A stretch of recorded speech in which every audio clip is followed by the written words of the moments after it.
방학이 좀 길었죠. 이제 겨울, 우리 연말, 연초 다 보내고, 구정까지 다 보내고, 2026년도 샤론 성경 강좌, 우리 목요일 날 쓰는 샤론 성경 강좌 우리 시작을 하도록 하겠습니다.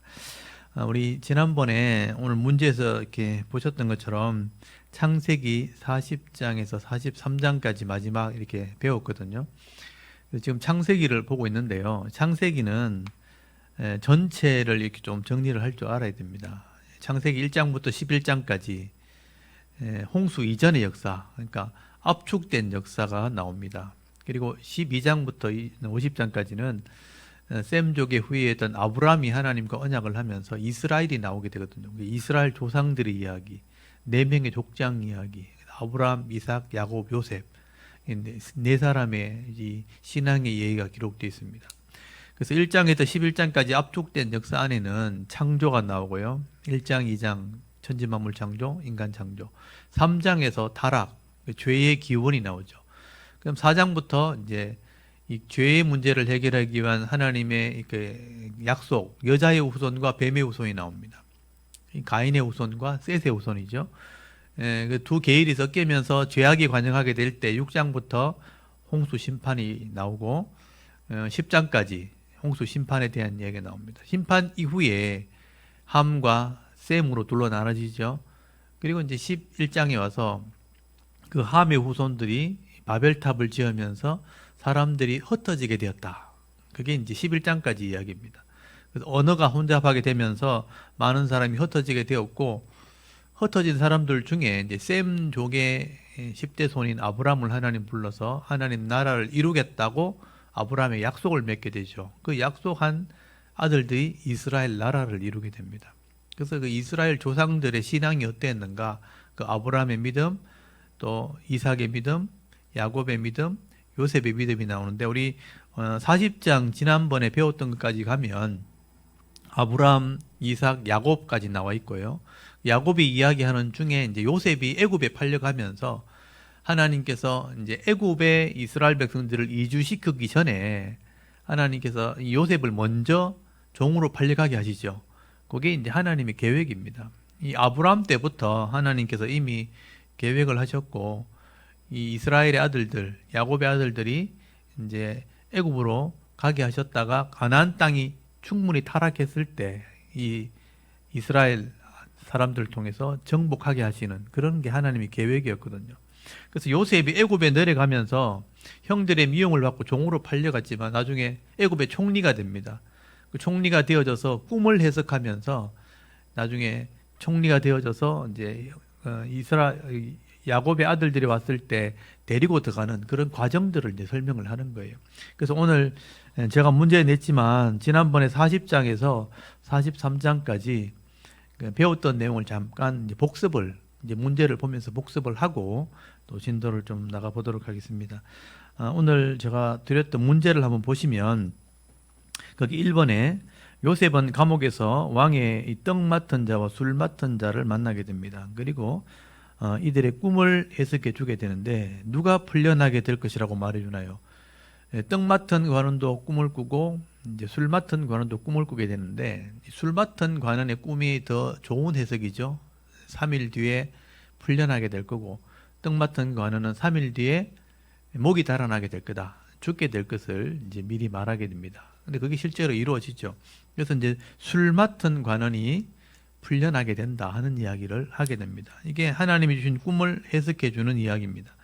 그 다음에 2번에 보면 요셉은 풀려나게 될 사람에게 왕에게 내 사정을 알려서 나를 감옥에서 나오게 해달라고 부탁을 하게 됩니다. 그런데 그 사람은 어떻게 하나요? 감옥에 풀려나면서 이것을 기억하지 못하게 되었다, 잊어버리게 되었다, 그렇게 표현되어 있어요. 그게 40장 거기 23절에 보면 요셉을 기억하지 못했다. 그래서 3일 전에 꿈을 해석해주고 3일 있다 풀려나거든요. 3일밖에 안 됐는데도 너무 기뻐서 그랬는지 모르지만 요셉을 기억하지 못했고 잊어버렸다. 그래서 이제 정확하게 제가 표현할 때 하나님께서 기억하지 못한 게 아닌가. 우리 머릿속에서 기억하게 하는 것도 하나님이고 잊어버리게 하는 것도 하나님이에요. 우리가 모든 것을 다 기억하고 할 수는 없죠. 그래서 이때는 잊어버리게 만든 거예요. 잊어버렸고 기억하지 못했는데 나중에 이 바로가 꿈을 꾸고 난 뒤에 2년 뒤입니다. 2년이 지나고 난 뒤에 바로가 꿈을 꾸었을 때 꿈을 해석할 사람이 아무도 없어요. 그때 하나님이 이 술 맡은 관원의 머릿속에 기억나게 하셨다. 그렇게 돼 있어요. 그러니까 나갈 때 잊어버리게 하신 것도 3일밖에 안 됐는데 잊어버리게 하신 분도 하나님이고 2년이나 지났는데 기억나게 하시는 분도 하나님이에요. 거기 41장 9절 한번 보세요. 거기 41장 거기 40장 제일 마지막에 보면요. 40장 마지막에 40장 23절에 술 맡은 관원이 요셉을 기억하지 못하고 그를 잊었다라고 되어 있는데 41장 거기 9절 한번 보세요. 9절에 보면 술 맡은 관원이 바로에게 말하여 이르되 내가 오늘 내 죄를 기억하나이다 이런 표현 나오죠. 그래서 감옥에 있을 때 내가 꿈을 꾸었는데 해석해 줬던 그 사람이 기억난다는 거예요. 그러니까 그때 기억나게 하시는 분도 하나님이고 잊어버리게 하시는 분도 하나님이에요. 그래서 하나님께서 이런 타이밍을 맞추실 때 그냥 우연히 일어나게 하는 게 아니다 하는 것을 우리가 알 수 있는 거죠. 어느덧 어떤 사람이 기억났어요. 그래서 만나가지고 또 생각지도 못한 일이 벌어지기도 하죠. 이게 하나님의 섭리 중에 하나라는 겁니다. 그래서 요셉은 기억하지 못하게 했다가 술 맡은 관원이 기억을 잊어버리게 했다가 또 나중에는 기억나게 하시는 분, 이게 하나님이다. 그 다음 3번에 보면요, 바로가 이 두 가지 꿈을 꾸게 되죠. 어떤 꿈인가요? 암소, 살찐 암소 7마리가 나와가지고 있었는데 바싹 마른 파리한 암소 7마리가 나오죠. 그래서 살찐 암소를 잡아먹게 됩니다. 또 두 번째 꿈을 꾸는데 충실한 이삭, 살찐 아주 잘 익은 충실한 이삭 7이 나오죠. 그 다음에 바싹 동풍에 마른 또 7 이삭이 나와서 그 7 이삭을 살찐 풍성한 이삭을 먹게 되는 그런 꿈을 꾸게 됩니다. 그러니까 똑같은 꿈인데 두 번을 꾸게 되는 거죠. 소를 통해서 또 이삭을 통해서 그런 두 가지 꿈을 꾸게 됩니다. 그래서 나중에 그 당시에 이 점술가들이나 술사들이 이 꿈을 해석하지 못하게 되니까 술 맡은 관원을 통해서 요셉을 기억하게 되었고 요셉이 감옥에서 나오면서 이 꿈을 해석해주는 그런 일을 하게 되죠. 이게 하나님의 섭리였습니다. 네 번째, 바로왕이 요셉을 만나 네가 꿈을 들으면 능히 푼다 하더라고 말할 때 요셉은 내가 아니라 누가 대답해 줄 것이라고 말하나요? 이 요셉은 하나님이 주신 지혜라는 거예요. 이게 하나님이 주신 은사이기도 하고 그래서 내가 아니라 하나님이 평안한 대답을 해주실 거다. 하나님이 하는 대답을 들어라. 이렇게 얘기하는 거예요. 요셉은 믿음이 있는 거죠. 능력이 있어도 지혜가 있어도 하나님이 주신 것이라는 것을 알고 있다는 게 굉장히 중요한 거예요. 근데 대부분 사람들은 자기가 똑똑하거나 재능이 있어가지고 남달리 좀 뛰어나거나 좀 빨리 가서 성공을 하거나 많은 것을 가지게 되면 자기가 똑똑한 줄 알아요. 자기가 지혜로운 줄 아는 거죠. 근데 요셉은 그렇지 않았다는 거죠.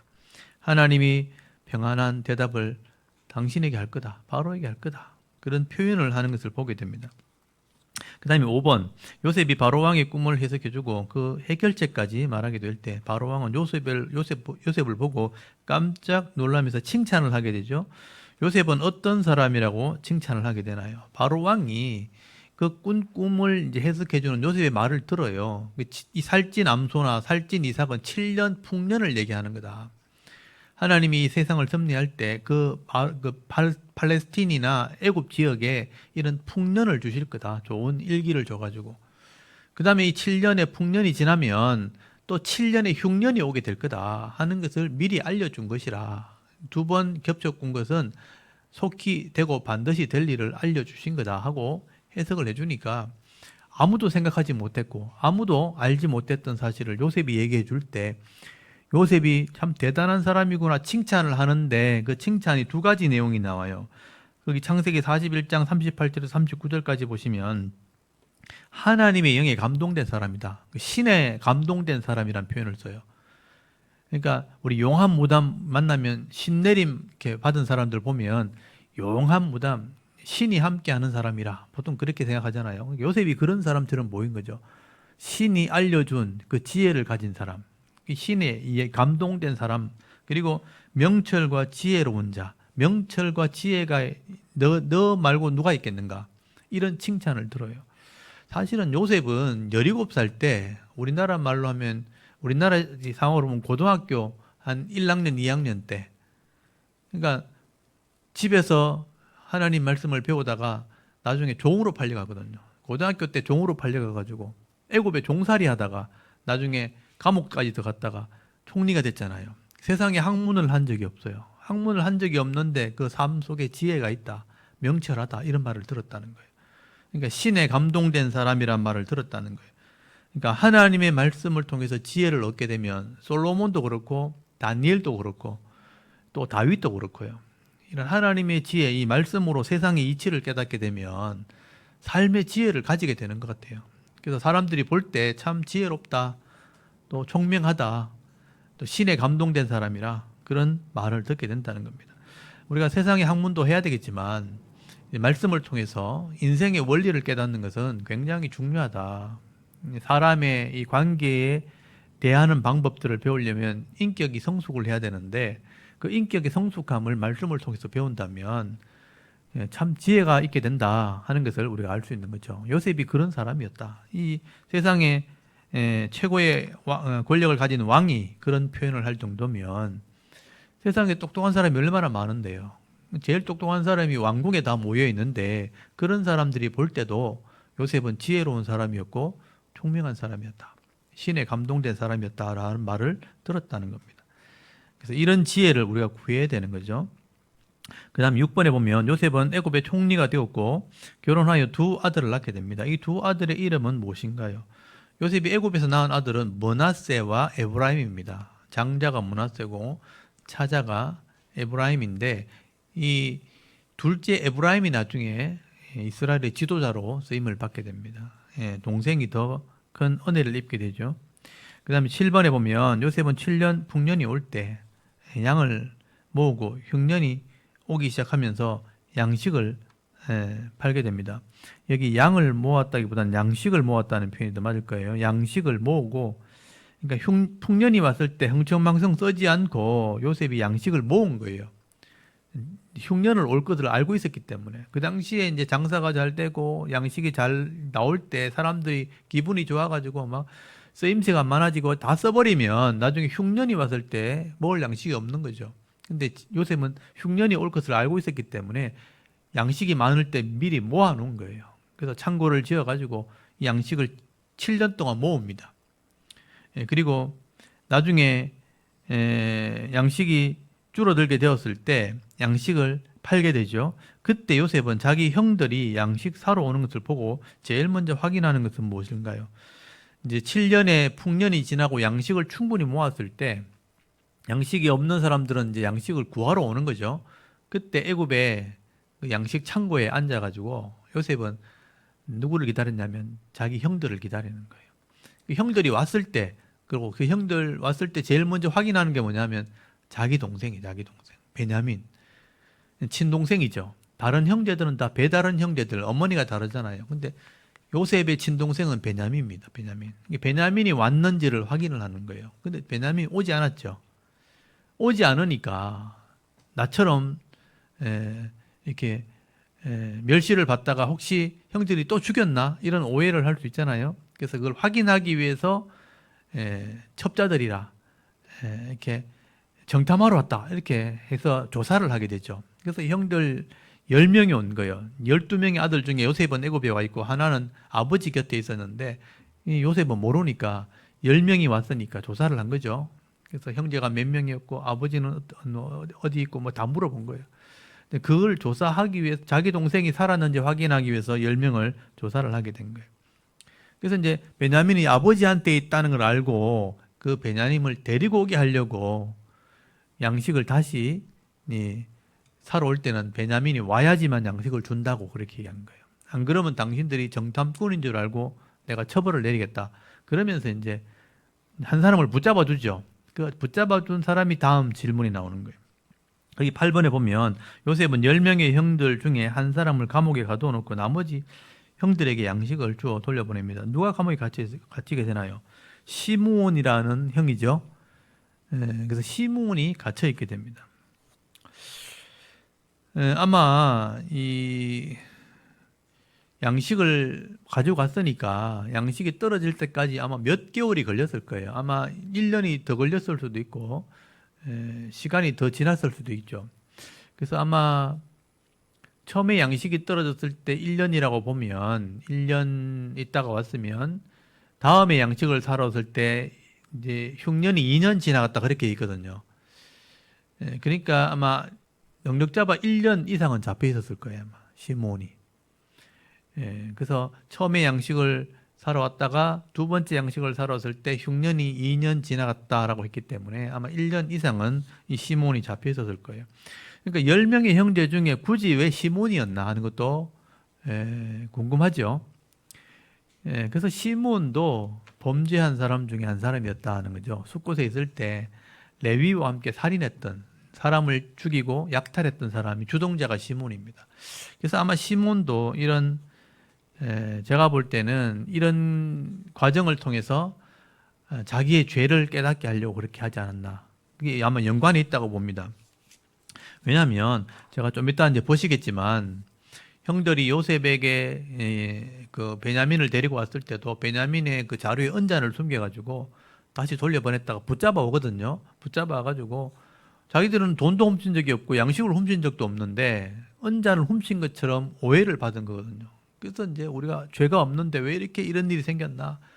애굽의 총리인데 바로 왕의 최고의 권력, 그 당시에 최고의 권력자인데 그 권력자한테 범죄한 것처럼 잡혀와서 죄인으로 끌려가거든요. 그럼 완전 죽는 거나 마찬가지인데 왜 이런 일이 벌어졌을까라고 생각할 때 자기들끼리 막 그렇게 얘기하는 거예요. 하나님이 우리 죄를 적발했다 이런 표현을 써요. 거기 보면 한번 볼까요? 오늘 제가 이렇게 이 부분을 살필 텐데 거기 오늘 44장부터 오늘 공부할 거죠. 거기 44장 거기 16절 한번 보세요. 44장 16절에 보면 유다가 말하되 우리가 주께 무슨 말을 하오리까? 무슨 설명을 하오리까? 우리가 어떻게 우리의 정직함을 나타내리까? 하나님이 종들의 죄악을 찾아내셨으니 이런 말 하죠.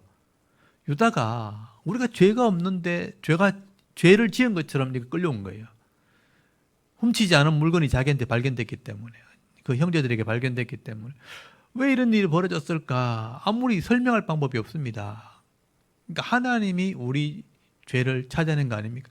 그러니까 이 형제들이 요셉도 팔아먹고 아버지도 속이고 막 이렇게 막 죄를 많이 지었거든요. 그런 것들 때문에 우리가 이렇게 된 게 아닌가라고 생각했다는 거예요.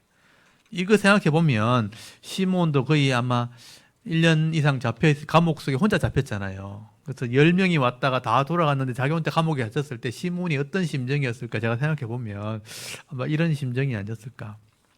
그래서 회개했으면 좋겠는데 성경에는 시몬이 회개했다는 말이 나오지 않는 거 보면 끝까지 회개는 하지 않는 것처럼 제가 느껴져요. 그래서 나중에 시몬의 기업이 없어지거든요. 시몬의 기업이 유다의 지파와 흡수가 돼버려서 없어집니다. 그런 걸 볼 때 아마 시몬은 끝까지 회개하지 않은 것처럼 그렇게 느껴지고 나중에 이제 레위는 나중에 하나님께 헌신을 하거든요. 자기들이 범죄했지만 하나님 말씀에 순종을 했고 헌신을 하게 될 때 레위 지파 사람들은 성소를 섬기는 일꾼으로 하나님이 끝까지 사용하시는 걸 보면 레위는 회개의 흔적이 있다고 볼 수 있습니다. 그래서 이제 이 시몬이 잡혀 있는 것도 아마 그런 이유가 있을 거다 하는 생각을 했었습니다. 그 다음에 9번에 야곱의 아들들은 양식이 떨어져서 또 애굽에 양식을 사러 가야 하는데 아버지가 베냐민을 내놓지 않습니다. 이 문제를 해결하기 위해 누가 나서게 되나요? 그 43장 3절을 잘 보시면요. 유다가 등장하는 장면이에요. 여기 43장 3절에 보면 유다가 아버지에게 말하여 이르되 하면서 유다가 등장해요. 그러니까 유다가 원래 38장에서 아버지를 떠나가지고 혼자 살다가 결혼해가지고 이방인과 결혼하고 아들 낳았다가 아들 죽고 막 자기 부인 죽고 막 이런 일이 벌어지죠. 그러고는 나타나지 않다가 여기서 이름이 등장하거든요. 그러니까 집을 나갔다가 엄청난 고난을 경험하고 거기 자기 아들 엘과 오난이 나오는데 엘이 결혼했다는 말이 나와요. 그럼 결혼하려면 유대인 사회에서 적어도 결혼하려면 15세 이상이 돼야 됩니다. 그 당시에. 그러니까 아무리 어려도 10세 이상을 짧게 잡아도 10세 이상을 잡으면 10년이 넘잖아요. 결혼해가지고 자식이 결혼해서 며느리를 얻을 정도가 되었으니까 10대가 넘었단 말이에요. 그러니까 10년 이상 아버지를 떠나 있었다는 거죠. 유다가. 근데 고생 하다가 자기 부인 죽고 아들 둘 죽고 며느리하고 아들을 낳거든요. 그게 베레스와 세라입니다. 그러니까 온갖 혼자 인생을 고난을 경험하다가 결국은 지금 유다가 여기 이름이 등장하는 거 보면 아버지한테 다시 온 거예요. 그걸 보면 이제 유다가 영 막 나가지 않고 다시 돌아왔다 하는 게 중요한 거예요. 그래서 유다는 회개하는 아들로 그렇게 기록이 남게 되는 겁니다. 그래서 하나님께서 유다를 통해서 결국 예수님 족보에 들어가게 합니다. 그러니까 이런 깨달음이 있는 사람, 인생의 고난을 통해서 하나님의 은혜를 아는 사람이 결국은 쓰임 받는다 하는 것을 알 수가 있습니다. 저도 많은 사람을 만나봤지만 똑같은 고난을 당했는데 어떤 사람은 하나님 앞에 회개하는 사람이 있고 내가 하나님께 범죄했구나. 어떤 사람은 막 나가는 사람이 있어요. 하나님 왜한테 내게 왜 이러냐고 하면서 하나님 없으니까 그렇지 이러면서 이제 다른 쪽으로 하는 사람도 있다. 그러니까 다른 쪽으로 하는 사람은 진짜 믿음이 없는 거예요. 믿음이 있으면 하나님께로 돌아옵니다. 그게 이제 큰 차이점이에요. 유다는 하나님께 돌아온 것이 다른 형제들과 다른 점이다. 막 나가지 않았다 하는 게 중요한 겁니다. 그래서 유다가 아버지의 편에 서서 아버지를 도와주고 문제를 해결하려고 하는 그런 믿음의 사람으로 쓰임 받는 겁니다. 그래서 유다의 얘기가 앞으로 계속 나오게 될 거고요. 다음 10번 야곱이 마지막으로 붙잡고 있었던 막내 아들 베냐민을 내어주면서 하는 말은 무엇인가요? 이 야곱이 끝까지 붙들고 있는 이게 야곱의 은사거든요. 움켜쥐는 것. 그게 움켜쥐는 게 야곱이란 이름이에요. 발꿈치를 움켜쥐었다. 야콥이란 말이 발꿈치란 뜻인데 그걸 움켜주는 게 야곱의 인생이에요. 그러니까 내 거는 당연히 움켜쥐고 다른 사람 것을 움켜쥐려고 막 욕심 부렸던 게 야곱의 인생이에요. 그러니까 다른 사람 걸 뺏어 올려 하니까 얼마나 다툼이 많았겠어요. 형의 축복을 빼앗았잖아요. 라반의 양들을 빼앗았잖아요. 그러니까 그것을 뺏기지 않으려고 움켜쥐려고 하니까 온갖 다툼이 다 일어난 거예요. 그래서 어려운 인생, 힘든 인생, 내 거 놓치지 않으려고 그렇게 버티고 움켜쥐고 있었는데 하나님이 자기 사랑, 제일 사랑하는 라헬 하나님 데려가 버리고 제일 사랑하는 요셉 잃어버리게 만들고 마지막 이제 남았는 베냐민을 이제 내가 스스로 놔야 될 상황이에요. 그러니까 하나님이 그렇게 만든 거죠. 그때 베냐민이 가야 된다 하니까 어쩔 수 없이 야곱이 이 베냐민을 보내면서 했던 말이 뭐냐면 내가 자식을 잃게 되면 잃으리로다. 포기한다 이런 뜻이에요. 움켜쥐는 것을 포기한다. 여기서 이제 야곱의 인생이 바뀌는 거예요. 그렇게 내가 스스로 욕심을 내려놓는다고 내 것이 안 되는 게 아닌데 내 마음이 그걸 허락이 안 되는 거예요. 끝까지 움켜쥐고 있어야 내 거라고 생각하는 거죠. 사실은 내가 움켜쥐고 있던 그걸 놓던 내 거는 내 건데 내가 움켜쥐고 있어야만 된다고 생각한 거예요. 그러니까 내가 해야지만 된다고 생각하는 거예요. 하나님이 하시는 일인데도 내가 해야 된다는 것처럼 욕심을 부린 거죠. 그걸 내려놓는 그 장면이 바로 이 장면입니다. 내가 움켜쥐고 있었는 걸 이제 놓겠다. 이러면 잃겠다 하는 마음으로 내려놨다는 거예요. 이게 내려놓음입니다. 이 쉽지 않아요. 여러분이 인생을 살다 보면요. 내게 뭘 이렇게 없어지면 이제 그게 내게 잃어버리는 것처럼 생각하는 거죠. 잃어버리는 게 아니고 이제 내 마음을 내려놓는 거죠. 그래도 없어지지 않습니다. 그걸 쥐고 있는 게 더 고통이 될 수 있는 거죠. 그래서 야곱은 처음 여기서 내가 잃게 되려면 잃으리로다 하면서 내놨는데 결국은 안 잃어버립니다. 돌아옵니다. 베냐민이 돌아오고 요셉도 돌아오고 모든 재산들이 요셉을 통해서 돌아오게 됩니다. 그러니까 내가 움켜쥐고 있을 때는 빼앗기는 것처럼 느끼지만 내가 다 하나님께 맡겨버리니까 다 내게 돼버리는 거죠. 그래서 이제 그런 생각을 했는 거죠. 저는 내가 움켜쥐고 있으면 이것만 내 거지만 내가 내려놓으면 하나님께 다 내 거다는 거죠. 그런 제가 생각을 한 거죠. 그러니까 그게 더 마음 편한 거예요. 그래서 야곱은 이때부터 이제 잃으면 잃으리로다 하는 마음을 가지게 되었다. 마음이 새로워졌다 하는 것을 여기서 이제 보시면 됩니다. 그 다음에 11번 보시면 요셉은 자기 동생 베냐민이 살아있다는 것을 확인하고 상을 차리고 식사 대접을 하게 되죠. 그때 동생 베냐민에게 몇 배의 음식을 주었다고 말하나요? 5배죠. 다른 형들보다 5그릇을 더 갖다 놓습니다. 그 나중에 이제 은잔 문제가 해결되어지고 집에 돌려보낼 때도 옷을 한 벌씩 줘요. 형들한테 옷을 한 벌씩 주는데 베냐민에는 5벌을 줍니다. 그리고 은 300을 더 줍니다. 좀 이따 제가 이제 성경을 찾아드릴게요. 그러니까 자기 동생이니까 그런 대우를 해주는 거예요. 예, 그래놓고 형들이 뺏지 말라고, 다투지 말라고 이렇게 권면까지 합니다. 내가 은 300을 주고 옷 5벌 줬는데 형들 그거 뺏들러 가지 마시라고 그런 말까지 합니다. 그러니까 형들이 되게 요셉을 구박을 했다는 것을 나중에 알 수 있죠. 자, 오늘 여기까지 하고 이제 43장까지 제가 복습을 했다면 오늘 44장부터 배울 텐데 오늘 족보를 또 한번 오래간만에 한번 외워보고 우리 영상으로 보시는 분들도 지금 영상으로 11분이 지금 연결되어 있는데 아담서부터 예수님까지 족보 여러분 다 외우셔야 됩니다. 어렵지 않습니다. 아담의 10대 손 한번 해볼까요? 아담, 셋, 에노스, 게난, 마할랄렐, 야렛, 에녹, 무두셀라, 라멕, 노아. 그 노아 홍수 심판 때 앞에 역사는 다 사라지고 다음 세대가 새롭게 시작되죠. 그래서 노아의 아들 셈, 함, 야벳 중에 셈의 후손 중에 아브라함이 나옵니다. 그걸 셈의 10대 손이라고 그래요. 그래서 셈의 10대 손은 셈, 아르박삿, 셀라, 에벨, 벨렉, 루, 수룩, 나울, 데라, 아브라함. 그 아브라함이 이제 BC 2000년 정도 돼요. 예수님이 지금 2026년 됐잖아요. 그러니까 예수님부터 거꾸로 2000년쯤 되면 그게 아브라함이에요. 그래서 우리서부터 지금 아브라함까지 4000년 정도 되는 거죠.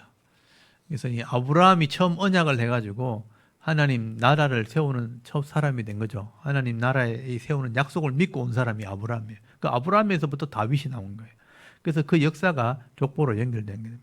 그래서 아브라함에게서 나중에 다윗까지 족보가 이스라엘의 족보이기도 하고 유다의 족보이기도 하고, 그래서 아브라함 약속이 이삭에게 넘어가죠. 이삭의 약속은 야곱에게 넘어갑니다. 그 야곱의 다른 이름이 이스라엘이죠. 그 야곱의 12아들 중에 족보에 들어간 사람은 네 번째 아들 유다죠. 그래서 유다의 족보가 나중에 다윗까지 연결됩니다. 그래서 유다 다음에 베레스, 헤스론, 람, 아미나답, 나손, 살몬, 보아스, 오벳, 이세, 다윗이 왕이 되죠. 그래서 그 다윗 이후에 왕들이 20명, 그리고 북쪽에 19명이 나오는 거예요. 근데 이제 아브라함의 다윗이 나라를 세우고 다윗이 나라가 번창하게 되었을 때 복음을 전하는 선교 역할을 하게 된 게 솔로몬입니다. 다윗의 아들이 솔로몬이 왕이 되고, 솔로몬 때 이방 여자들이 들어오면서 솔로몬을 우상을 섬기면서 하나님 경고하시려고 나라를 둘러 나누죠. 그게 북이스라엘, 남쪽 유다입니다. 그래서 솔로몬의 이 부하였던 한 사람 여로보암이 북쪽에 왕이 되었는데 10지파를 가진 거죠. 더 큰 힘을 가졌고, 그래서 하나님 약속까지 받았는데 이 여로보암이 금송아지 우상을 만들면서 타락을 하게 되죠. 그래서 망하는 역사가 북쪽 이스라엘입니다. 망하는 역사부터 제가 먼저 정리를 하고, 여로보암 다음에 나답, 우상을 섬기니까 심판했죠. 바하사, 엘라 또 심판했죠. 시므리 또 심판했죠. 오므리, 그 다음에 아합이 이방 여자를 데려와서 결혼하면서 나라를 번창하게 만들죠. 그래서 아합의 아들 아하시야, 그 다음에 요람까지. 근데 이제 우상을 계속 섬기니까 그 아합의 집안도 심판을 하죠. 그래서 예후를 불러서 심판을 합니다. 그래서 심판하시면서 아합의 집을 다 완전히 다 멸절시키고 잘하니까 4명의 왕위를 보장을 해주죠. 그래서 예후 다음에 4명이 나와요. 요아스, 요아스, 여로보암, 이세, 스가랴까지. 근데 이제 4명의 왕위는 약속을 했지만 그 왕위가 타락을 하게 되고 물질을 추구하게 되니까 하나님이 심판을 하게 됩니다. 살롬이 심판하죠. 므나헴이 또 반역을 일으키죠. 그 다음 부가히야, 베가가 반역하죠. 호세아가 반역을 합니다. 그래서 반역하다가 그 아수르에게 완전히 다 멸망을 받고 이방 민족과 섞여버리니까 사라지게 됩니다. 북이스라엘은요, 큰 지파를 가졌지만 사라져버리고 없어요. 그게 북이스라엘입니다. 근데 남쪽 유다는 2지파밖에 남지 않아요. 유다와 베냐민. 근데 겨우 믿음으로 갑니다. 그래서 다시 개혁을 하고 이렇게 나가죠. 그래서 개혁의 왕이 나오고 죄를 따라가는 왕들이 나오게 되는 거예요. 그래서 이제 이 솔로몬 아들 르호보암 우상을 섬기고 아비암까지 우상을 섬기고, 아하사가 개혁을 해요. 근데 끝까지 개혁을 못해요. 여호사밧이 또 개혁을 해요. 또 끝까지 못해요. 여호사밧은 이방 여자를 며느리로 삼는 바람에 그 밑에 왕이 도리어 타락합니다. 그게 요람, 아하시야, 요아스, 아마샤까지. 그 다음에 우시야가 또 그걸 개혁합니다. 그 우시야 때 너무 잘했는데 교만해가 문둥병 걸려 죽어요. 요담, 아하스, 히스기야 때 마지막 개혁을 해요. 15년 더 살게 해주고 막 그렇게 하죠. 근데 이제 히스기야가 마지막에 아들을 제대로 양육을 못해요. 그래서 므낫세가 나라를 망칩니다. 그래서 나라가 망할 지경에 가죠. 그래서 아몬, 요시야 때 나라가 망하게 되었고 일꾼이 필요하니까 요시야가 일꾼을 키우는 마지막 개혁을 해요. 그 다음부터 줄줄이 망해져. 요아스 애굽에 잡혀가 죽고, 요야김 바벨론 1차 표로, 요야긴 바벨론 2차 표로, 시드기야 바벨론 3차 표로 해서 망합니다. 바벨론 잡혀가가지고 70년 동안 회개하고 돌아와서 그 마지막 잡혀간 왕이 요야긴이죠. 요고냐라고 하죠. 요고냐. 그 다음에 스알디엘, 스룹바벨 때 돌아와서 성전을 다시 짓고 회복되었지만 타락하게 되죠. 그래서 이제 이방 민족에게 짓밟힙니다. 바벨론, 페르시아, 헬라, 로마에게. 그때까지 이제 예수님 족보까지 이어지는 그 고난의 기간이 400년 지나가는 거죠. 그래서 이 스알디엘 다음에 아비옷, 엘리야김, 아소르, 사독, 아킴, 엘리웃, 엘라살, mattan, 야곱, 요셉, 예수님이 그 400년간에 태어나게 되고, 예수님이 다시 이 하나님의 율법을 다시 가르치면서 하나님 나라 약속을 다시 하게 되죠. 율법을 믿고 행하는 자가 하나님 백성 되기로 약속을 하는데, 그게 3년 동안 가르치는 사역이고요. 또 그 말씀대로 언약해서 이 말씀대로 하나님 나라를 이루어 복을 받는 게 신약 교회가 된 겁니다. 그래서 새로운 약속, 율법을 가지고 다시 약속을 하기 때문에 새로운 약속이라고 해서 그게 신약이 된 거예요. 그래서 신약을 통해서 교회가 생겼고, 교회를 통해서 하나님의 뜻대로 이 나라를 이루고 복을 받고 끝까지, 땅 끝까지 모든 사람이 구원을 이룰 때까지, 더 이상 돌아올 사람이 없을 때까지 이 복음을 전하는 게 신약 시대입니다. 더 이상 돌아올 사람이 없다, 믿을 사람이 없다, 더 악해졌다 그러면 심판하러 오는 거죠. 그게 마지막 종말입니다. 그래서 아직까지는 우리가 복음을 전할 수 있는 여지가 아직 남아 있습니다. 믿을 사람도 많고. 그래서 우리는 복음을 전하는 게 우리의 사명이고, 우리 삶을 잘 살아가는 게 우리 사명인 거예요. 그래서 때로는 힘든 상황도 생기고, 나라도 어려워질 수 있고, 가정도 어려워질 수 있지만 믿음을 지켜나가는 것이 우리가 해야 될 일이라, 그런 믿음으로 우리가 살아가야 되는 거죠. 이 족보를 이제 다 외웠으니까 오늘 이제 진도 나가는 부분만 좀 살펴보도록 하겠습니다. 오늘은 이제 우리 44장, 창세기 44장부터 잠깐 보도록 하겠습니다. 거기 창세기 44장을 한번 펴보십시오. 거기 보시면, 거기 44장 위에 보시면 요셉이 자기 집에서 형제들과 베냐민을 데리고 들어가서 이제 식사하는 장면이 나오죠. 그래서 베냐민은 5배를 주었다. 밥을 먹고 이제 양식을 줘서 돌려보내는 장면입니다. 처음에 양식을 사러 왔을 때 베냐민이 안 와가지고, 두 번째는 베냐민을 데려오라 그랬잖아요. 그래서 두 번째 데려와서 베냐민을 확인을 하고 이제 돌려보내게 되는데, 이때 요셉이요, 오늘 44장부터 보시면 생각을 하는 거죠. 내가 총리가 되었고 내 동생이 나처럼 핍박을 받았다면 내 동생만 애굽에 데리고 살아야지. 아마 그렇게 되었던 것 같아요. 그래서 44장에 베냐민을 남겨놓을 수 있는 방법이 뭘까? 그래서 베냐민의 곡식 자루에다가 요셉의 귀한 은잔을 숨겨놓고 보내놓고 나중에 왜 은잔을 훔쳐갔냐고, 그 훔쳐간 자를 내가 내 종 삼겠다 그러면서 베냐민을 남겨놓으려고 그렇게 이 요셉이 머리로 계획을 한 거예요. 근데 이렇게 해서 요셉이 처음에는 베냐민만 자기 친동생이니까 데리고 있으려고 그런 거예요. 근데 그때 베냐민을 내놓지 못하게 유다가 나서게 돼요. 유다는 아버지가 제일 사랑하는 아들이고, 이 베냐민이 가지 않으면 아버지는 죽게 될 거다.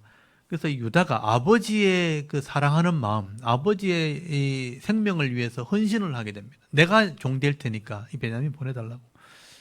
그 장면을 보면서 요셉이 깨닫게 되는 게 45장이에요. 그래서 나는 하나님의 사람이고 은사가 있어가지고 쓰임 받아가지고 총리가 되어 성공했다는 거예요. 나는 정말 하나님의 믿음의 사람이고 내가 성공했으니까 내 동생하고 잘 살아야지. 그렇게 했는데 알고 보니까 유다도 하나님의 은혜를 입었다는 걸 알게 된 거예요. 유다도 귀한 하나님의 사람이라는 걸 알게 된 거죠. 그래서 내가 왜 총리가 되었나? 왜 내 혼자 이렇게 형한테 미움받아 팔려가 종됐는데 왜 이렇게 잘 됐냐 생각해 보니까 하나님께서 여기 모든 사람의 생명을 살리게 하려고, 내가 모든 사람들을 보존하게 하려고 나를 이렇게 잘 되겠구나 하는 걸 깨닫게 되는 거죠. 그래서 이제 44장, 45장은 요셉의 그 신앙의 성숙함, 자기 사명을 깨닫는 중요한 장면이 44장, 45장입니다. 그래서 오늘 이 베냐민을 자기 곁에 두려고 하다가 하나님의 섭리를 깨닫게 되는 요셉의 모습을 여러분 잘 보시기 바랍니다. 어떻게 보면 이게 우리 인생일 수 있는 거죠. 우리가 이 땅에 왜 태어났는가? 왜 나는 이런 가정에서 이런 삶에서 살고 있는가? 각자가 다 그런 사명이 다 있는 거죠. 근데 그 사명을 깨닫게 되는 것이 인생의 어떤 지혜라고 할 수 있는 겁니다. 여러분 우리 44장 1절 한번 보세요. 요셉이 그의 집 청지기에게 자기 일꾼에게 명하여 이르되 양식을 각자의 자루에 운반할 수 있을 만큼 채우고 각자의 돈을 그 자루에 넣고, 그러니까 여기 운반할 수 있을 만큼 그 나귀를 끌고 와서 짐을 싣고 왔을 거 아니에요. 그러니까 양식을 돈만큼 주는 게 아니고 가져갈 수 있을 만큼 실으라는 거예요. 왜냐하면 많은 사람이 먹어야 되니까. 그러니까 요셉이 그렇게 배려를 한 거죠. 실을 만큼 실어놓고 돈도 집어넣어라. 그래서 양식을 실어놓고 2절에 보시면 특별한 명령을 하죠. 내 잔, 곧 은잔을 그 청년의 자루, 그 청년이 누구냐면 베냐민이에요. 자기 동생 베냐민의 자루의 아구에 넣고 그 양식 값 돈도 함께 넣으라 하며 그가 요셉의 명대로 하고, 그러니까 이 베냐민의 자루에 요셉의 은잔을 숨겨 놓은 겁니다. 그리고 나서 3절에 아침이 밝을 때 사람들과 그들의 나귀들을 보내니라. 그들이 성읍에서 나가 멀리 가기 전에 요셉이 청지에게 이르되 일어나 그 사람들의 뒤를 따라가서 그들에게 이르기를 내가 어찌하여 선을 악으로 갚느냐? 이것은 내 주인이 가지고 마시며 늘 점치는 데 쓰는 것이 아니냐? 너희가 이같이 하니 악하도다 하라. 은잔을 숨겨놓은 것을 훔쳐갔는 것처럼 그렇게 책망을 하라는 거예요. 이게 요셉이 이제 머릿속에 생각한 거죠. 그다음 6절에 청지기가 그들에게 따라가서 그대로 말하니 그들이 그에게 대답하되 내 주여 어찌 이렇게 말씀하시니까 당신의 종들이 이런 일은 결코 아니하나이다. 주인의 은잔이 없어졌다. 너희가 훔쳐간 거 아니냐라고 말했을 거 아니에요. 아니 우리 그런 훔친 적 없습니다. 우리 그 도둑질 한 적 없습니다라고 말한 거예요. 8절에 보면요. 우리 자루에 있던 돈도 우리가 가나안 땅에서부터 당신에게로 가져왔거늘 우리가 어찌 당신의 주인의 집에 은금을 도둑질하리까. 도둑질 해갔다 하니까 자기들도 답답하니까 우리가 무슨 도둑질 했습니까? 라고 항변을 한 거죠. 9절에 당신의 종들 중 누구에게서 발견되든지 그는 죽을 것이요 우리는 내 주의 종들이 되리다. 그러니까 결백하다는 거예요. 만약에 우리가 훔친 게 있으면 우리 죽을 거라고 죽이십시오. 이렇게 한 거죠. 만약에 그 자루가 발견된 사람이 있으면 당신 종 될 겁니다. 이렇게 큰 소리 막 친 거죠. 10절에 그가 이 요셉의 종이 그러면 너희의 말과 같이 하리라. 그것이 누구에게서든지 발견되면 그는 내게 종이 될 것이요 너희는 죄가 없으리라. 그 주인의 잔이 발견된 자가 있으면 그 사람은 종이 돼야 된다 하고 뒤지기 시작한 거예요. 그래서 11절에 그들이 각각 급히 자루를 땅에 내려놓고 자루를 각기 푸니 그가 나이 많은 자서부터 시작하여 나이 적은 자에까지 조사하며 그 잔이 베냐민의 자루에서 발견했다. 베냐민은 제일 막내입니다. 그러니까 제일 마지가 로벤, 그 다음 시몬, 레위, 유다 이렇게 내려가는 거예요. 왜냐하면 순서대로 이제 나이대로 아마 썼을 거예요. 이게 우리가 형제들이 모이면 누가 시키지 않아도 항상 나이 많은 사람이 앞에 서게 돼 있습니다. 그러면 그 동생이 항상 뒤에 서잖아요. 이렇게 차례대로. 책임감을 느끼니까 형들이 앞에 섰단 말이에요. 형들 자로부터 막 뒤지는 거죠. 그러니까 처음에 뒤지니까 없고 베냐민 로벤이 없고 시몬 없고 레위 없고 유다 없고 계속 없는 거죠. 이제 마지막 하나 남았는 거죠. 이제 다 없으니까 당연히 없을 거다. 이제 베냐민만 없으면 이제 큰 소리 치려고 막 하고 있는데 갑자기 베냐민이 자로서 은잔이 턱 나온 거예요. 형들이 그걸 막 지켜보고 있다 갑자기 간이 덜썩 내려앉는 거죠. 왜냐하면 나오면 죽는다 그랬고 종 된다고 큰 소리 쳤는데 베냐민의 자루에 그 은잔이 발견된 거예요. 그래서 13절에 보면요. 그들이 옷을 찢고 자기 짐을 나게 해주고 속으로 옷을 찢었다는 건 뭐냐면 슬퍼했다. 어떻게 이런 일이 벌어졌나. 우리가 그런 게 아닌데 지금 은잔이 나와버렸어요. 도둑질 한 게 아닌데 증거물이 나와버린 거예요. 할 말이 없잖아요. 그러니까 이제 곡식을 다 이제 사가지고 이제 베냐민도 데리고 아무 문제 없이 가려고 왔는데 이제 다 잡혀가게 생기는 거예요. 다시 요셉에게 끌려가는 거예요. 14절에 보십시오. 유다와, 여기 보면 유다가 제일 먼저 나오잖아요. 제일 장자가 르벤이에요. 그 다음에 시몬이고 레위가 있어요. 근데 누가 나섭니까? 유다가 나서요. 그러니까 이 전체 형제 중에 누가 리더냐면 유다가 리더예요. 그러니까 유다가 제가 볼 때는 제일 성숙했고 똑똑했다고 봐야 되는 거예요. 그리고 이제 아버지에게 약속을 받아낸 사람이 유다예요. 그래서 유다가 믿음으로 나가는 겁니다. 유다가 그 형제들과 함께, 그러니까 유다와 그 형제라고 돼 있잖아요.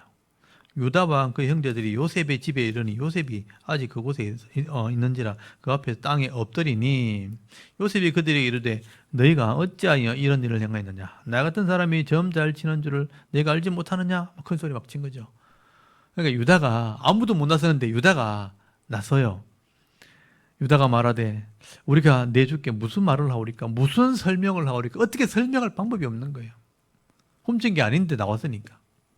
그러니까 우리가 어떻게 우리의 정직함을 나타내니까 하나님이 종들의 죄악을 찾아내셨으니 우리와 이 잔이 발견된 자가 다 내 주의 노예가 되겠나이다.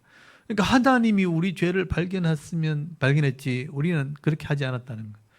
그러니까 우리가 범죄해서 이렇게 됐구나. 아마 그런 생각을 했던 것 같아요. 17절에 요셉이 이르되 내가 결코 그리하지 아니하리라. 잔이 그 손에 발견된 자만 내 종이 되고 너희는 평안히 너희 아버지께로 올라갈 것이니라. 여러분, 이게 요셉의 생각이에요. 만약에 이 유다가 인간적인 생각을 했더라면, 예전에 유다가 요셉을 팔아먹었거든요. 형들이 막 미워가지고 막 어떻게 죽일까 할 때 유다가 우리 돈도 벌고 요셉 없애버리자, 팔아먹자, 이렇게 했던 사람이 유다예요. 그러니까 자기들의 유익을 위해서 요셉을 팔아먹자고 한 사람이 유다였기 때문에 요셉의 생각에 베냐민만 남겨놓고 너희는 돌아가라 이렇게 하면 얼씨구 좋다 할 줄 알았다는 거예요. 옛날 같았으면 그렇게 했을 거예요. 유다가 나를 팔아먹은 사람이 유다니까.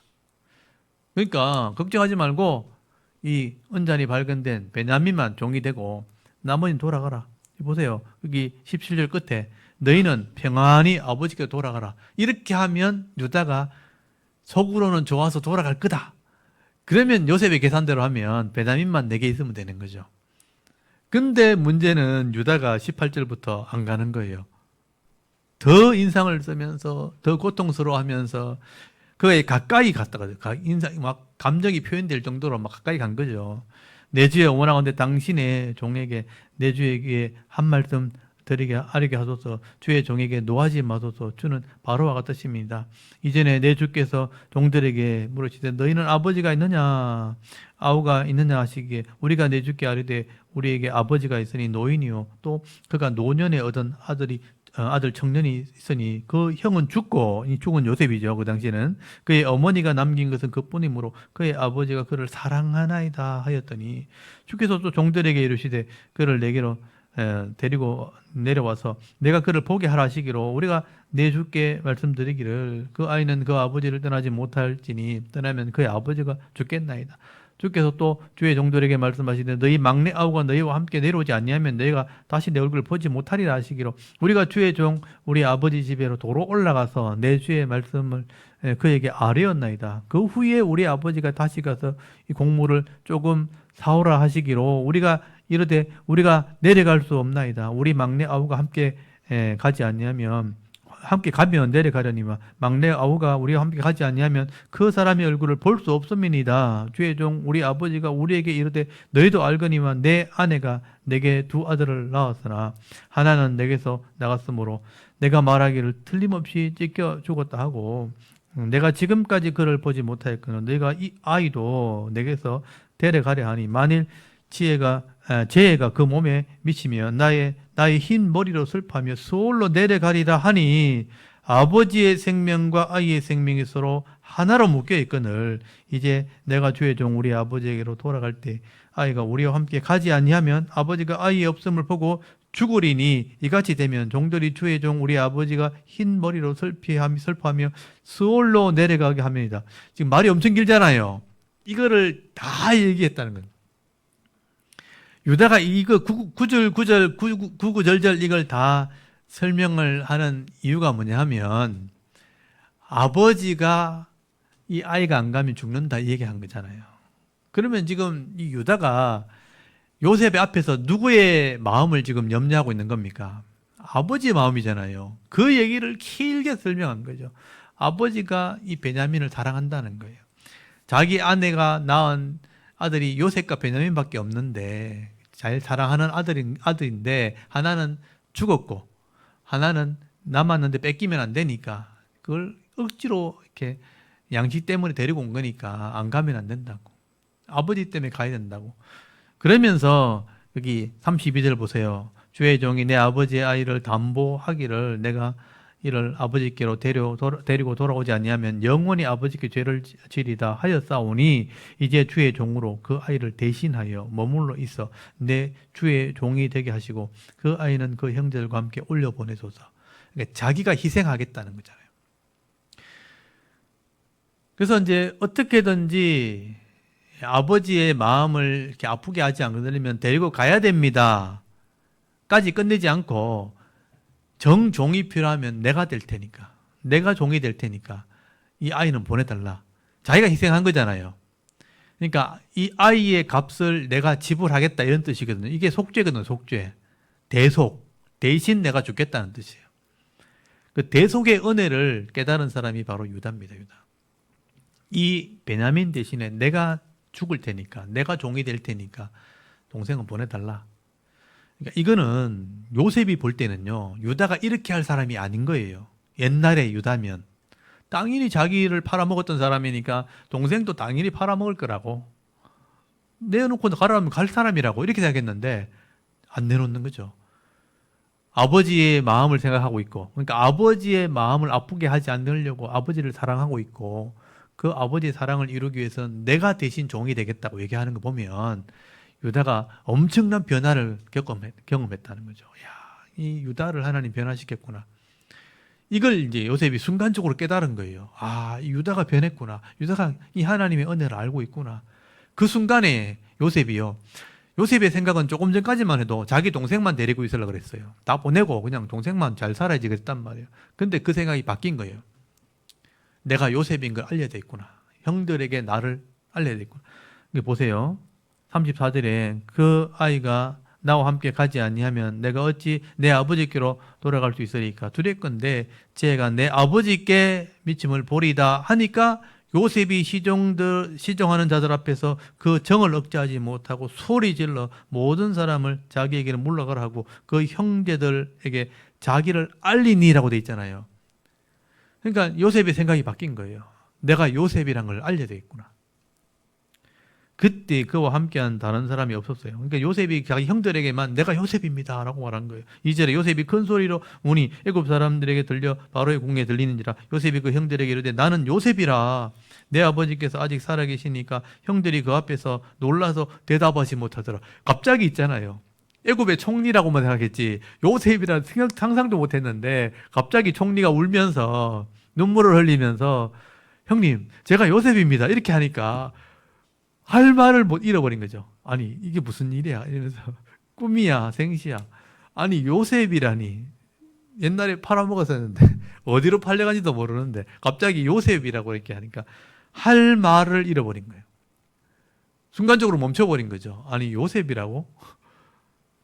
그래서 4절에 요셉이 형들에게 이르되 내게로 가까이 오소서. 그들이 가까이 가니 이르되 나는 당신들의 아우 요셉이니 당신들이 애굽에 판자라. 당신이 나를 이곳에 팔았다고 해서 근심하지 마소서, 한탄하지 마소서. 하나님이 생명을 구원하시려고 나를 당신들보다 먼저 보내셨나이다. 이게 요셉이 생각이 바뀐 거예요.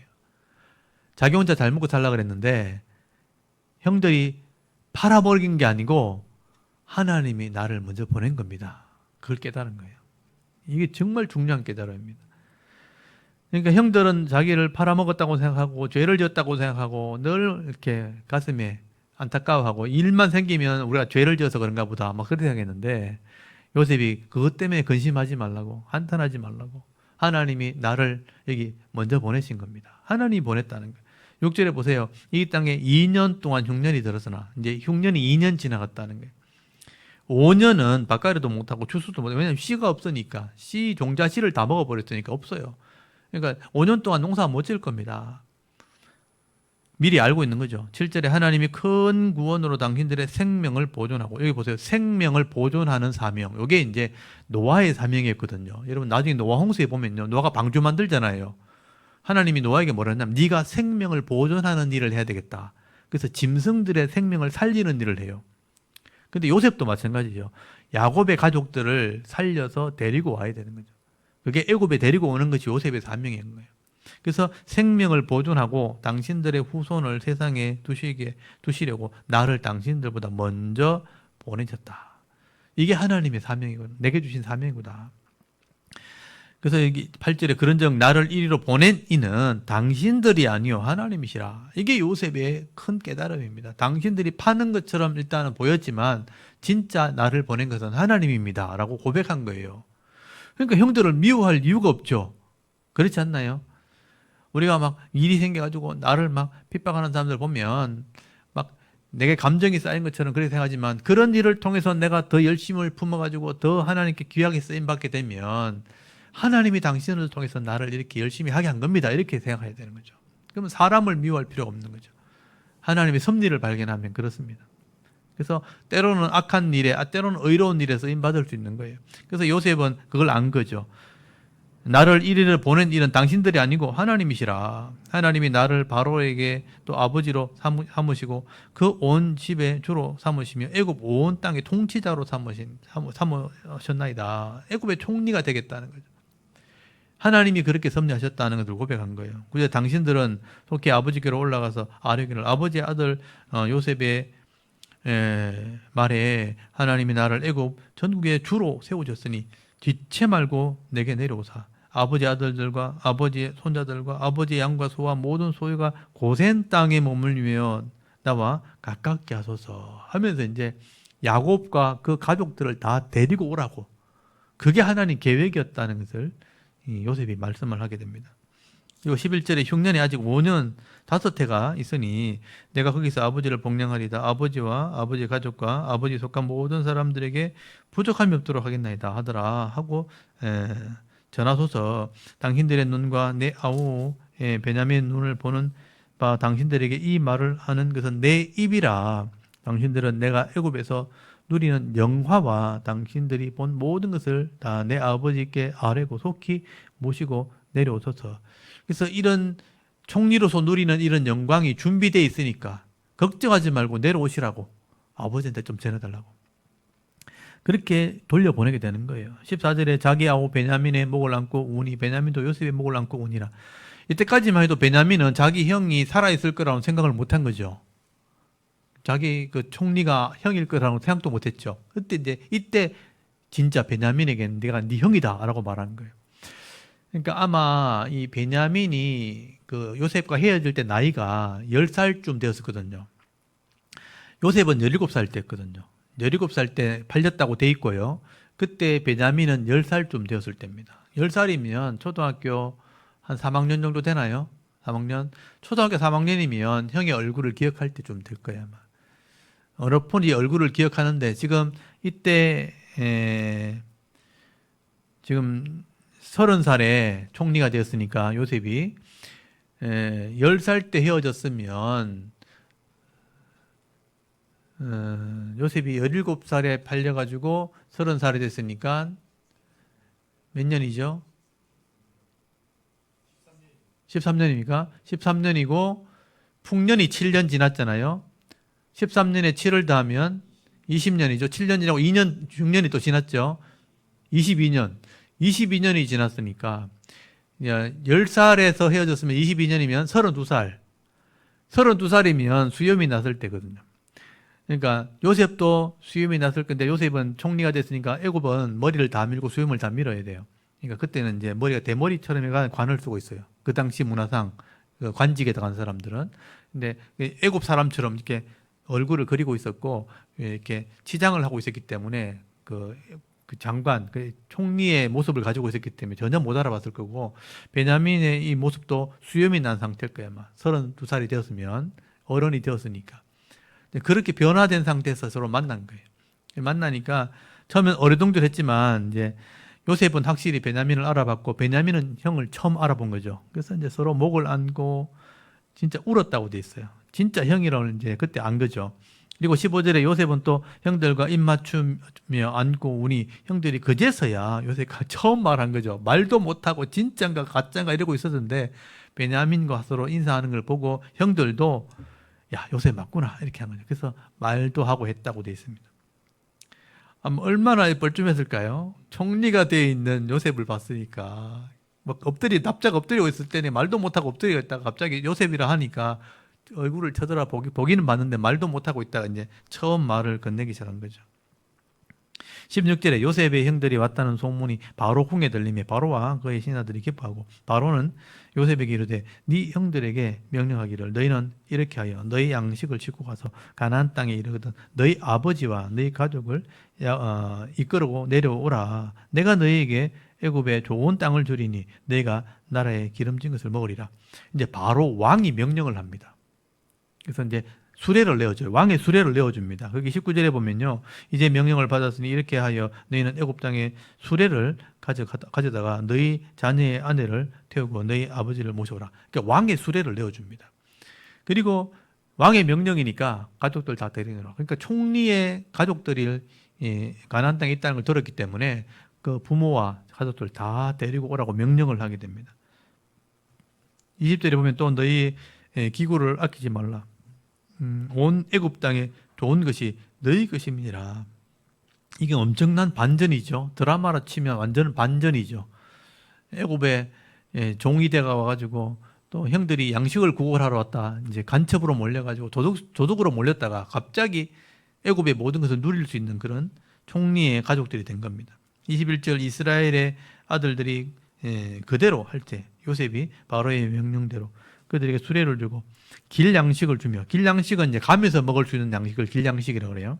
가면서 먹을 수 있도록 양식을 주고 또 그들에게 각기 옷 한 벌씩을 줬어요. 형제들에게 옷 한 벌을 다 내줍니다. 근데 베냐민에게는요 은삼백 옷 5벌을 줘요. 자기 친동생이니까. 그러니까 형들이 보고도 아무 말도 못하죠. 왜냐하면 자기 동생이니까. 그리고 23절에 그가 또 이와 같이 그 아버지에게 보내되 순나기 10필 또 애굽의 아름다운 물품 그리고 실려주고 암나기 10필 순나기 10필 암나기 10필 그러니까 20마리죠.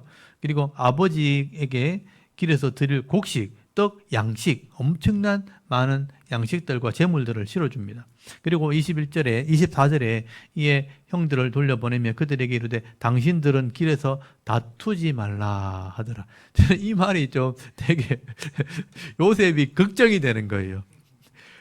이제 총리라고 생각할 때 꼼짝도 못하고 있었지만 가면 베냐민을 구박할까봐 아니면 옷 5벌에 은 300을 줬잖아요. 이것도 뺏길까봐. 그거 탐내지 마십시오. 막 그렇게 한 거예요. 형들이 다투지 말라 하는 거 보면 그런 염려에서 낀 말을 하는 거 보면 참 요셉이 형들을 좀 못 믿는가 그런 생각도 들고요. 다투지 말라 그러면서 보내요. 25절 그들이 애굽에서 올라와 가나안 땅으로 들어가서 아버지 야곱에게 이르렀어요. 이제 야곱에 가가지고 이제 이걸 얘기 다 한 거죠. 알리어 이르되 요셉이 지금까지 살아있고 애굽 땅의 총리가 되었더이다. 야곱이 그들의 말을 믿지 못하여 어리둥절 하더니 여기 어리둥절이라고 돼 있잖아요. 어리둥절 원래는 이게 기절했다는데 기절했다. 뭐 요셉이 살아있다고 하고 기절해 버렸어요. 아니 죽었다고 생각했고 옷이 찢겼다고 생각했고 짐승에게 찢겨 죽었다고 생각했지 살아있다고는 생각하지 않았다는 거예요. 근데 살아있다는 얘기를 듣고 요셉이 살아있다고 하고 기절해 버렸어요. 그리고 27절에 그들이 또 요셉이 자기들에게 부탁한 모든 말로 그에게 말하며 그들이 아버지 야곱은 요셉이 자기가 태우려고 보낸 수레를 보고서야 기운이 소생했다. 정신을 차리게 됐다. 그러니까 이 사람들이 야곱을 위로하려고 거짓말을 했으면 그냥 깜짝 놀라고 말았겠죠. 근데 왕이 보낸 수레가 있잖아요. 왕이 보낸 수레를 보니까 이 거짓말은 아닌 것 같다. 이 사실은 같다. 확인을 해봐야 되겠다. 그래서 내가 죽기 전에 요셉이 살아있던 거 한번 봐야지 하고 이제 가게 되는 거죠. 그래서 그 28절에 보면 이스라엘이 이르되 이름이 이스라엘로 바뀌어 있죠. 야곱에서 조카도다. 조카다는 것은 충분하다. 더 필요 없다 이런 뜻이에요.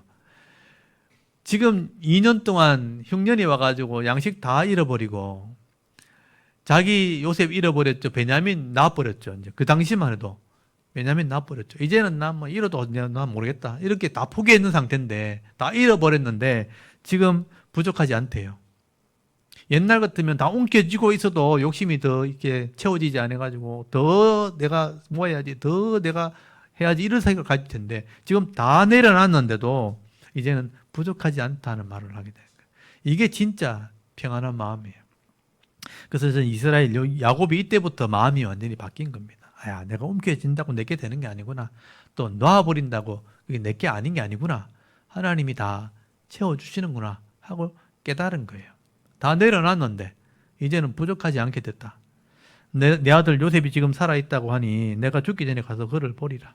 그 얼굴 한번 보는 것을 이게 내가 마지막 소원이다 하고 이제 애굽으로 내려가게 되는 거예요. 근데 이제 46장에 가면 내려가려고 하니까 막상 겁이 나죠. 여러분, 이 자기가 살던 집, 평생을 살던 집을 떠나는 것은요, 쉬운 게 아닙니다. 이거. 오랫동안 그 집에 살게 되면 좋은 집을 샀다 그래도 그 집을 내려놓고 떠나는 것은 쉬운 게 아니에요. 거기 정이 다 들어있잖아요. 모든 것이 거기 다 남아있었는데 그걸 버리고 이주한다? 쉬운 게 아니죠. 두려운 거죠. 그래서 이스라엘, 여기 46장 1절에 보면 이스라엘이 모든 소유를 이끌고 떠나 브엘세바에 이르러 그의 아버지 이삭의 하나님 이렇게 희생제사를 예배를 드리는 거죠. 예배를 드리면서 그 밤에 하나님이 이상 중에 이스라엘에게 나타나 이르시되 야곱아 야곱아 하시는지라. 야곱이 이르되 내가 여기 있나이다 하매 하나님이 이르시되 나는 하나님이라 네 아버지 하나님이니 애굽에 내려가기를 두려워하지 말라. 내가 거기서 크도록 큰 민족을 이루리라. 여기 보면 하나님이 예배 중에 마음속에 깨닫게 하는 게 뭐냐면 두려워하지 말라 그렇게 얘기하죠. 왜 하나님이 두려워하지 말라 그러겠어요? 야곱이 두려워하니까. 사실은 내 아들 봐야지 했지만 두려운 거예요, 사실은요. 그러니까 하나님이 나타나가지고 예배 드릴 때 두려워하지 마라 그렇게 말하는 거예요. 이게 내 계획이다. 내가 처음부터 계획했던 거다. 그래서 애굽에 내려가서 거기서 자리를 잡고 있다가 가나안 땅이 타락하게 돼요. 그래서 죄악이 관영하게 되었을 때 네 애굽에 있는 너희를 데리고 와서 그 땅을 너희를 차지하게 할 거다. 이게 계획이죠. 그래서 처음부터 하나님께서 아브라함에게 그렇게 약속을 했어요. 그걸 이루어지게 된다는 것을 말씀하는 거예요. 그래서 내 약속대로 가는 거다. 그래서 두려워하지 말아라. 거기에 들어가 있다가 나오게 될 거다. 큰 민족을 이루게 될 거다라고 말씀하게 되는 겁니다. 거기 창세기 15장을 한번 펴보세요. 창세기 15장에 보면요. 하나님이 아브라함에게 짐승을 쪼개면서 첫 약속을 하면서 이 말씀을 하세요. 여러분 창세기 15장 거기 12절 한번 보세요. 창세기 15장 12절에 보면 해질 때 아브라함에게 깊은 잠이 임하고 큰 흑암과 두려움이 그에게 임하였더니 여호와께서 아브라함에게 이르시되 너는 반드시 알라 네 자손이 이방에서 객이되어 그들을 섬기겠고 그들은 400년 동안 네 자손을 괴롭히리니 그들이 섬기는 나라를 내가 징벌할지며 그 후에 네 자손이 큰 재물을 이끌고 나오리라. 너는 장수하다가 평안히 조상에게로 돌아가 장사될 것이요 네 자손은 4대 만에 이 땅으로 돌아오리니 이런 아모리 족속의 죄악이 아직 가득하지 아니함이라 하시더니 여기 보면 네가 이방에게 객이 된다고 돼 있잖아요. 그러니까 애굽에 내려간다는 뜻이에요. 거기 가서 400년 있다 돌아오게 되는 것이 내 계획이다. 지금 400년 지나기 전에 애굽에 내려가는 일을 지금 야곱이 지금 하고 있는 거예요. 그래서 여기 15장 16절에 보면 4대 만에 돌아온다. 그래서 이제 야곱이 내려가고 아브라함, 이삭, 야곱이 내려갔을 때 4대가 지난 뒤에 400년 뒤에 돌아오거든요. 그 계획을 하나님 미리 세우신 거죠. 그래서 아모리 족속의 죄악이 관영하지 않음이라. 그러니까 이 가나안 땅이 완전히 죄악이 관영하게 되었을 때 너희들을 애굽에서 데리고 나와가지고 그 땅을 여호수아와 함께 차지하게 할 거다. 이게 하나님의 계획이었단 말이에요. 그래서 이 400년 동안의 계획들을 이미 하나님 다 세워놓으셨고 그 일들을 하게 하기 위해서 애굽으로 내려가는 일을 지금 요셉과 야곱이 하고 있는 겁니다. 그러니까 내 계획이니까 두려워하지 말고 내려가라. 이 야곱의 인생에서는 두려운 일이죠. 고향을 버리고 애굽으로 내려가야 되니까. 또 이방 땅이잖아요. 이방 나라잖아요. 언어도 통하지 않고 환경도 다른데. 근데 하나님이 이런 요셉을 통해서 가게 하시니까 예배를 드릴 때 두려워하지 마라. 내 계획이다. 네 큰 민족을 이루게 될 거다. 그래서 이제 이 하나님의 음성을 듣고 야곱이 이제 내려가기로 결정을 한 거예요. 그래서 야곱의 가족들이 70명, 숫자를 세어 보니까 70명이 가나안 땅에서 이 브엘세바에서 애굽으로 내려가게 되는 겁니다. 거기 46장 4절 한번 보세요. 내가 너와 함께 애굽으로 내려가겠고 반드시 너를 인도하여 다시 올라올 것이며 요셉이 그의 손으로 네 눈을 감기게 하리라. 너는 애굽에 가서 죽게 될 거고 네 자손들은 다시 돌아온다 얘기. 아까 아브라함에게 했던 말은 똑같은 거죠. 이게 내 계획이다는 거죠. 5절에 야곱이 브엘세바에서 떠날 새 브엘세바에서 이제 애굽으로 브엘세바가 이거 가나안 땅의 제일 마지막 남쪽 도시입니다. 거길 떠나면 애굽으로 가는 거예요. 브엘세바에서 떠날 새 이스라엘의 아들들이 바로가 그를 태우러 보낸 수레에 자기들의 아버지 야곱과 자기들의 처자를 태우고 그들의 가축과 가나안 땅에서 얻은 재물을 이끌었으며 야곱과 그의 자손들이 다 함께 애굽으로 내려갔더라. 이와 같이 야곱이 그 아들들과 손자들과 딸들과 손녀를 곧 그들의 모든 자손을 데리고 애굽으로 갔더라 하고 이제 애굽으로 들어가게 된 거예요. 그래서 거기 8절에 애굽으로 내려간 이스라엘 가족의 이름은 이러하니라. 그 이름들을 다 써놨어요. 그게 다 세어보면 70명이에요. 그래서 그 12아들 이름이 나오고요. 12아들의 자녀들의 이름이 다 나옵니다. 로벤, 시몬, 레위, 유다, 단, 납달리, 가사셀, 이삭을, 스불론, 요셉, 베냐민. 그 이름들이 쭉 나와요. 그 자녀들이 다 나옵니다. 그리고 46장 거기 25절에 보면 이들은 라반이 그 딸 라헬에게서 준 빌라가 야곱에 낳은 자손들이 모두 7명이라 하고 야곱과 함께 애굽으로 들어가는 자는 야곱의 며느리 외에 66명이니 이는 다 야곱의 몸에서 태어난 자이며 애굽에서 요셉이 낳은 아들은 2명이니 야곱의 집 사람으로 애굽에 이른 자가 모두 70명이었다 써놨잖아요. 70명이 전체가 이제 이스라엘 야곱의 자손들이 다 내려간 거예요.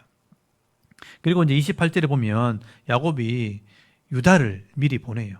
미리 보내가지고 애굽에 보내가지고 고센 땅, 거기에 뭐냐면 나일강 하구에 목초지가 많은 곳입니다. 그곳에 양을 칠 수 있도록 고센 땅을 허락해달라고 바로에게 이야기하게 만들어요. 그래서 거기 30절 보시면 이스라엘이 요셉에게 이르되 네가 지금까지 살아있고 내가 네 얼굴을 보았으니 지금 죽어도 좋거다. 이제 유다가 내려가서 이제 아버지 야곱과 함께 이제 애굽에 도착을 하면 요셉을 만나게 됩니다. 그래서 이 야곱의 입장에서는 17살 때 죽은 줄 알았던 이게 이제 이 요셉이 지금 39살.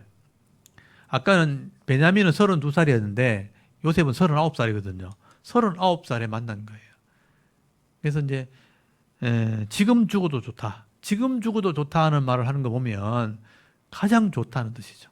내 이제 소원 다 이뤘다. 이제는 뭐 더 이상 바랄 게 없다. 이럴 때 하는 말이잖아요. 이게 야곱이 가장 행복할 때 하는 말이에요. 야곱이 모든 것을 가졌을 때, 모든 것을 손에 쥐고 있을 때 이런 말 한 적 없어요. 그때는 부족하다. 더 모아야지 이렇게 했단 말이에요. 근데 이제 다 잃어버렸는데 지금은 더 부족한 거 없고 소원도 없고 이룰 것도 없다 이제. 나 지금 천국 가면 된다. 그렇게 말할 정도로 좋았다는 거예요. 이게 진짜 행복한 거예요. 그래서 여러분 손에 쥐고 있는 게 많고 적으면 우리 행복이 아닌 거죠. 하나님의 뜻을 따라서 그 뜻을 이루게 될 때 그게 진짜 행복한 거예요. 하나님 주신 사명 이룰 때. 그래서 내가 지금 죽어도 좋다. 그 요셉이요. 형들에게 바로를 만나게 되면 32절에 목축하는 자라고 얘기하라. 그 애굽 사람들은요. 목축하는 사람들을 제일 싫어해요. 그래서 목축하는 사람들 가까이 하지도 않아요. 그래서 이제 곁에 두지 않고 격리를 시키기 때문에 그럼 어디를 줄까 하면 고센 땅을 달라고 하라는 거예요.